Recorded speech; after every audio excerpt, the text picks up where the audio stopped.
because the market makes all kinds of crazy moves during this Q&A session, and you can see we're gaining traction, more and more traction. So let me start with you, Aaron. A lot of things were said, but I saw you scribbling on your notepad when he started talking about government, because I started the show off pointing out how much government spending has swayed this economy and, to a large degree, even maybe hurt the private sector.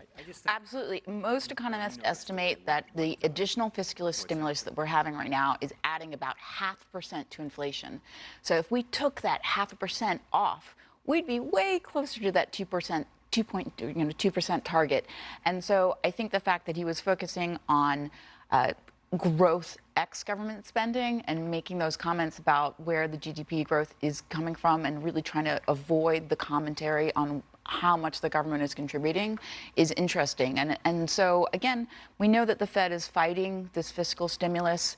They have their work cut out for them. I think he's playing politics.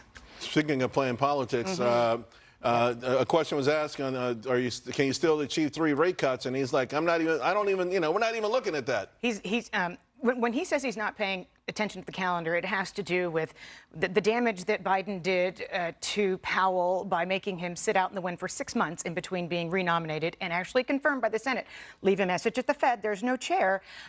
So he's not going to lean in either potential candidate's direction. That being said, I think for him to say that means that every meeting is live, regardless of how close it is or not to the election. He mentioned the conference board this time and the fact that people's perceptions of more jobs being out there dropped to the lowest since 2011. He mentioned Indeed.com. He went out of his way to mention alternative sources on the labor market that make it such that, quote, the unexpected weakening in the job market keeps rate cuts alive. And what unexpected means, remember, in the December meeting, their year-end target was 4.1% for the unemployment rate. Right. That dropped to 4.0% in the March dot plot, meaning we don't have much longer to get there until it's unexpectedly weak in the job market. And so that means on Friday, if we get, because 2 job reports ago, we had 2 basis point moves. Yep. We're 3.8% now. If we went, I can't imagine going to 4.1, but if we saw a sharp, another 2 basis point move. All you have to see is 11 basis point move from 3.829 to 3.945 that rounds up to 4.0%. That's it. It's a tiny little move that the Fed then rounds up to 4.0%. And if Wall Street's paying attention, then the market will be off to the races. Right. Yep. Yeah. Because that technically launches a rate cutting mode. So one point where this sort of budding rally started to stall. We'll go right back to the Fed chair in 1 second. I just got to ask you guys on this unexpected weakening. On one side, he kind of gave us a hint on the labor. It looks like the labor side is what they're looking for to trigger these rate cuts. But the other part of this, inflation staying where it is. Right. I think it's very interesting that all the hawkish comments are about the inflation, lack of further progress. You know, every single comment is we're not making progress. Inflation's stickier than we want it to, that type of.